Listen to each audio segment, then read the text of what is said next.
British Prime Minister Boris Johnson is facing growing public outrage. He's under pressure over allegations that he and his staff flouted lockdown rules in 2020 to hold a garden party. This after the media obtained a leaked email invitation to the gathering sent to more than 100 people. It was particularly warm and sunny in Britain in May 2020, presenting a stark contrast to the troubled times as the first coronavirus wave brought death, lockdowns, and social restrictions to the UK. It depends on all of us, the entire country, to follow the advice. There will be penalties for those who break these mandatory measures. This public service announcement made clear that residents can only meet with people they don't live with, outside and individually.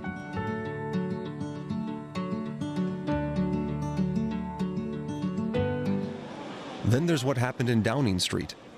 On May 20th, Martin Reynolds, Boris Johnson's private secretary, invited 100 employees round for drinks in the garden in order to enjoy the sunshine during these troubled times, as he wrote.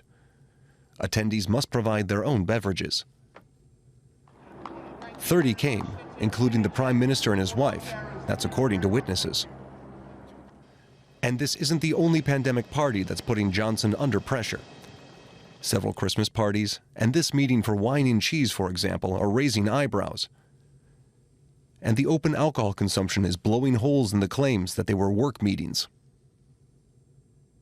I think he should go. I mean, there's no excuses, and it would come as no surprise that I don't think Boris Johnson is up for the job. But more importantly, I think he's lost the confidence of the British public now with his lies, his deceit and his breaking of his own rules.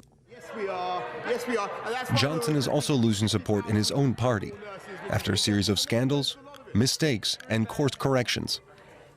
This idea that, the people that were telling us about all these restrictions on our lives, we're off having, gin and tonic in the back garden. It is beyond belief. It is indefensible. Johnson is a prime minister who loves headlines, but the last several weeks have only brought bad news. And it's getting uncomfortable for him now that many Britons have started to turn their back on the jovial Johnson.